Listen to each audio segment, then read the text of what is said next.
G'day guys, Jason here in the Udder Farm. I'm actually on the trial property this afternoon. What I want to do is show you what this grass looks like. So this is in a pensioner stage. So I wanted to bring him in at that teenage stage, just as the plant was coming to seed before it hit the pensioner stage. But that was going back 2 weeks ago now, and I couldn't get him in here because they're on the Udder Farm. So in that time period of 2 weeks, they've gone from that top end of that teenage stage into the pensioner stage. So the energy would now be starting to drain out of this plant. I reckon the quality of the plant would have to, the forage quality would have to have dropped easily 60 to 70%. So it's going to be higher in fibre, definitely lower in crude protein and sugar. So it's definitely, you don't want your cattle coming into this stage because it's not optimal. You want them in that teenage stage where it's low in fibre, high in crude protein and sugar, because that's where they're going to put on the weight. But tonight, I just want to bring them in here because rather than slash it, I'd sooner have them graze it, because they will get pickings around it and they're going to trample through here and lay all this carbon down, adding that thatch onto the ground because it's now summer. And I want to really capture the rain when it comes down, so that thatch will actually hold the moisture in the ground longer and it won't allow the sun to evaporate the soil or take the water out of the soil, I should say.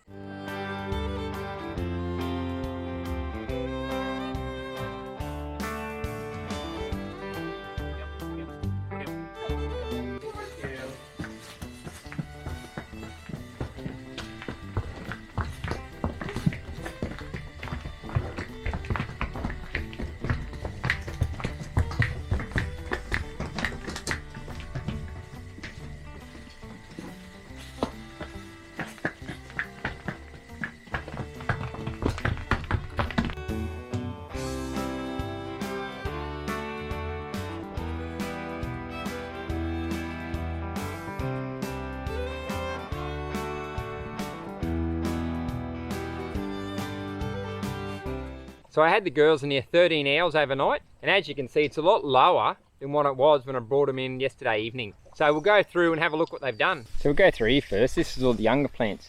As you can see, they've definitely tipped the tops of all those younger plants, because obviously they're the sweetest. All the way through here, all the way through here. Got all those flat spots. Smashed all that. We'll go into here where it was seeded. Remember yesterday I was saying the quality would have dropped about 60 to 70% in the forage quality. Hence why there's a load of this still standing. It's all seeded and it's all standing. They didn't touch it. They will come through like here and they've nipped the buds off, or the tops, the green shoots, but they're definitely not going to take the stalk. Way too much fibre. And same with a lot of this Rhodes grass. They've come through and nipped the buds off the top of those plants. But there's a lot more laid down, so that's what I was after. They didn't lay all of it down. There's still a fair bit standing all the way through there, but they have laid a fair bit of matter on the ground, so that's going to die off. And eventually these ones standing are just going to finish seeding, drop the seeds, and they'll slowly die off. And when they come through next time, the regrowth will be coming from the bottom, and they'll be knocking that taller dead stuff over to get to the regrowth, or the plant as it's growing. Over there, it's not as tall. Last year it come to seed, and a lot of it ended back on the ground. Come spring, when the rain come through, the green flush come through, and that added that fibre and roughage. So they weren't getting high in protein, they're getting a mouthful of roughage as well. So they weren't getting loose bowel movements. It was still wet, but not loose and sloppy. And this would have to be the most exciting part of my field walks. Yep, you guessed it. Checking out manure. It may be boring to some, but you know what? That really excites me. That's $1 bill on the ground. That is natural fertiliser going back into the ground to grow this pasture. Feed the microbes, the worms, the dung beetles. And basically, the important thing is it helps to grow this grass back naturally without the use of artificial fertilisers. So when the cows graze, they return over 90% of the nutrients they consume from the plant back in to the soil through the way of urine in their paddies. The dung beetles and the worms then take it to the ground where it is utilised and stored until the microbes need it to grow back the plant. Then from there, the nutrient cycle starts again. It gets eaten, passes through the cow, back to the ground, into the soil, through the plant.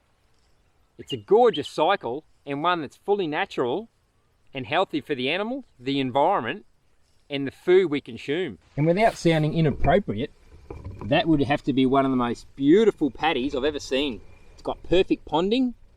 It's definitely, it'd be only an inch and a half off the ground. It's got a bit of moisture, so I know the cattle are getting loads of protein and the rumen's working effectively, hence why the ponding.